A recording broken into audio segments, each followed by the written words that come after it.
Hey folks, Real Honesty with John Ritlin. I'm John Ritlin. This is a video about why I make YouTube videos, a little history, and bringing you up to now. I want to give a quick shout out to @TagMickIn.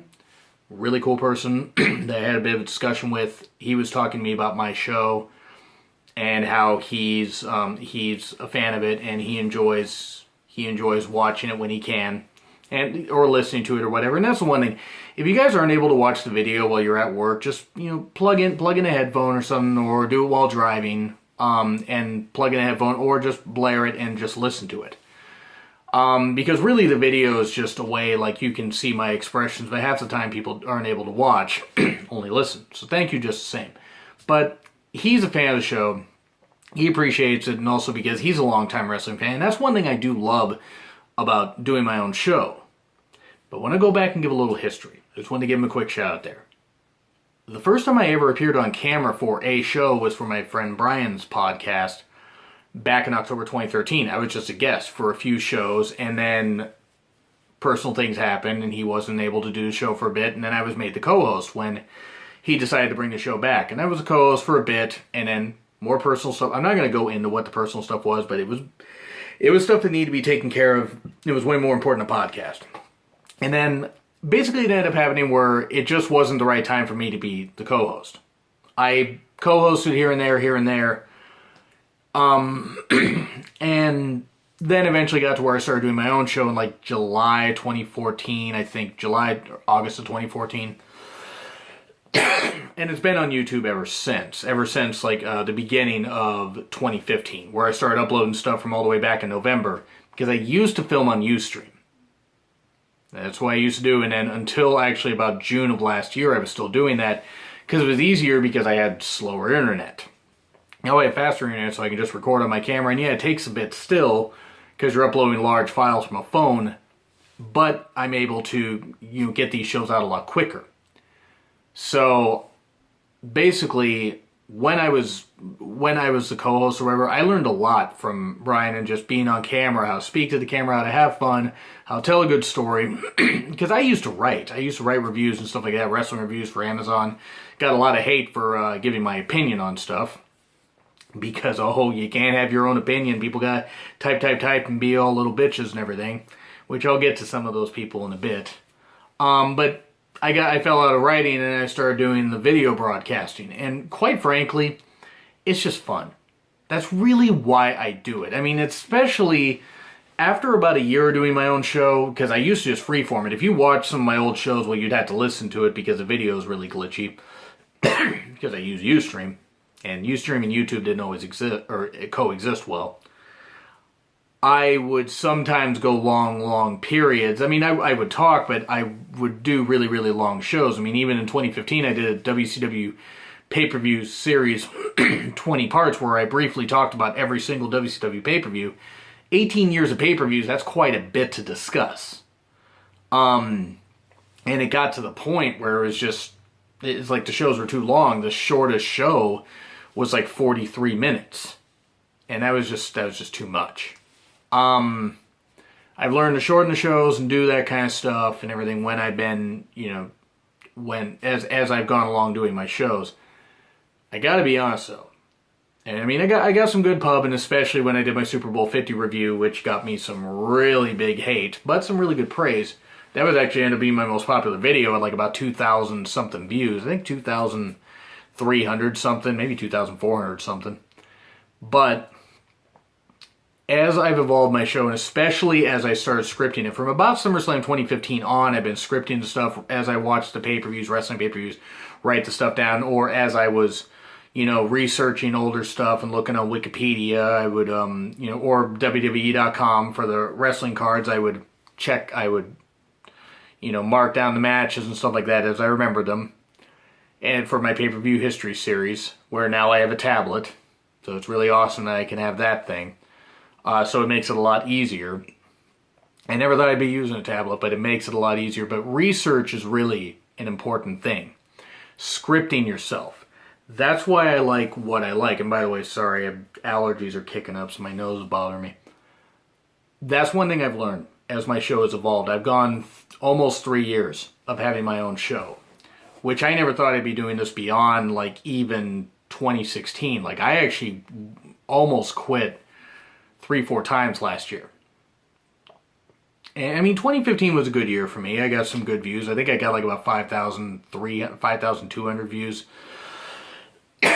And last year, I probably got about 25,000 views. 20, maybe about 26,000. I'm up to and that's, total. So I was up above 30,000 by the end of the year, and now I'm near 40,000. And I never thought I'd get this far. I really never thought I would. I'm never going to be able to get to where I'm getting paid for this stuff. I don't have I don't have the technology. I do not have the setup. I do this from my phone. I do it from my phone, folks. I don't have a computer set up on my TV. I don't have that kind of stuff. Whenever I shoot stuff at my best friend's house, my friend Chris, you might know him. He's the guy who sits in on my Raw SmackDown reviews. One of my three best friends, him, my friend Cassie, who sat in on my shows also, especially a lot last year, and my friend Amber. She has not sat on any of my shows. Maybe someday, but not now. But the whole thing is being over at Chris's house, he has a better setup, so it looks cooler. Even though it looks fine here, it's just very centralized and very small screen. The reason though that I'm making this video, the reason I do make videos, I do them. I either do them to get something off my chest, I do them for fun, or I do them to stave off depression, because I suffer from depression pretty mightily. Like, I've contemplated suicide a lot of times in the past 5 years. Haven't done it, obviously, and I'm not making light of it, but I haven't, and I've talked about that before, so I won't dwell on that. But this has been a creative outlet. Your guys' support has been a great outlet. Like, really, that's been a lot of why I've kept going, like, as far as doing this show. I mean, I'm going to keep living anyway. I'm not going to let any dark thoughts keep me down. But I've thought of quitting this show multiple times. I thought of quitting it last year when my reviews weren't doing that well. And then what helped was getting a friend on there, Cassie. When I started going over to her house and was watching Raw with her and her husband. That helped having them in on there. It helped my views. My views climbed quite a bit. My views have climbed even more since being at Chris's house. Even though they fluctuate from week to week, depending on how much people like the particular Raw episode or SmackDown episode, they're still really, really well. I think for my 20 reviews, 10 for Raw, 10 for SmackDown, 205 Live, I think I'm at about 1,000 views, which is pretty damn good. I mean, considering it's just a little show. Here is why. Though, if you hear people tell you that you shouldn't do something, screw them. Do it. Make a YouTube channel. I mean, like, there are some people that are like, I'm not sure about making a YouTube channel. Friend of mine, Zach, at Zach Donegan on Twitter, he did some retro Raw reviews, and he's fallen out on that. Zach, I think you should get back into that. At WrestleRant, his passion for wrestling has grown. His channel, his brand, because he's building his own brand.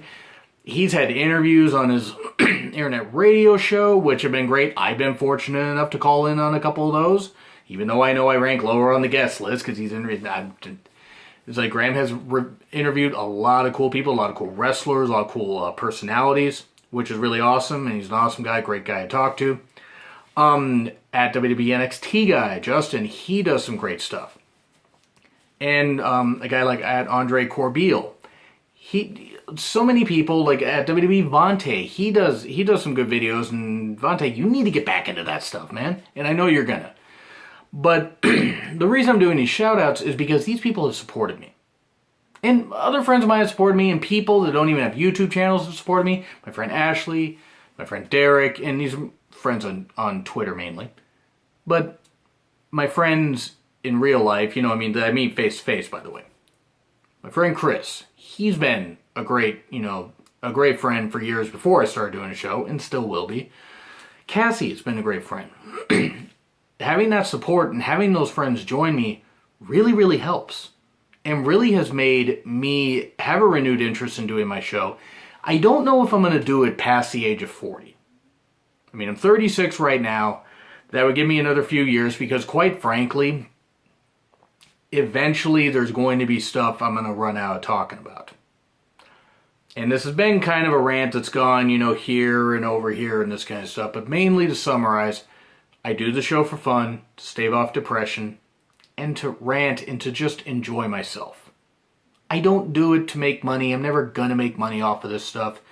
I do it for myself, but I do it for you guys also. To anybody that watches my show. And by the way, if you want to be a troll and be stupid or whatever and say you should have committed suicide, I'm sorry that you have such a hard, such a sad life that you need to do that. That you're the type of person that needs to either get on YouTube and say that about people, like either people of what culture or people like me, low people like me, lower level people as far as YouTube channels, or you need to get on Twitter and you need to tweet to wrestlers and stuff like that and say that, hey, you need to do that. That's just a sad life to have. That, however, is a little teaser for a future rant. My whole reason for making this video is if you guys want to make a YouTube channel or you guys have a YouTube channel and you feel like giving up, list the reasons why you started it and why you're doing it. Then, on the flip side, do a list of what would be the benefit of ending it. Because unless it's that you've had a kid or, you've had a death in the family, which are, good reasons, or health or whatever, unless it's a really, really drastic reason, don't delete your channel. Make a video saying, hey guys, or put out a tweet or whatever, I'm going to take a break. Don't delete your stuff because it's a lot of hard work. I thought I'd delete my channel numerous times. I'm glad I haven't. Because I'm near 40,000 views, and I never thought I'd get past 4,000 views. I never thought I'd even get past 10,000 views by this point. And now I'm going to be getting closer to 50,000 views. The whole point is you never know what it's going to bring. So if you got something you're passionate about as far as doing a YouTube channel, whatever the subject matter, sports, ranting about politics, wrestling, movies, music, comic books, whatever, make it fun, make it about what you want, and enjoy yourself. So, did a lot of shout outs, and I did a lot of cool, and I, listed my reasons as to why I do it. So that's really going to be the last time that I talk about why I do it at length like this. If people want to get upset and say, oh, you should change this about your show, you should do this, you should do that, I'm all for constructive criticism. But there are some where it's like, you need to make it like this and this and this. If I change it and if I make it into a job, it's not fun anymore. I said the same, talking to my friend Chris, who's not over there. He's actually over there miles away. And same with Cassie. She's over there, and same with my friend Amber. They're way far away. But all my friends, all the right people who support me, my parents included, I'm doing this to enjoy myself. I'm doing this to make myself happy, and if it makes other people happy, if I can find a way to help one person realize that, hey, they could do this too. I mean, 'cause it's just it's a silly YouTube video. Find your confidence, find your center, find what works for you, and make it happen. Because otherwise, you're just going to wonder what if. And this is mainly about YouTube channels. I mean, yeah, it's about living life also. But do something like that. Find what you want. And also, those Twitter, those YouTube channels I suggested, check out my subscriptions. When you go to my channel, if it'll let you, or tweet to me. My Twitter handle is in the description. And also like, share, and subscribe. This has been Real Honesty with John Ritlin. I'm John Ritlin. I'll see you soon.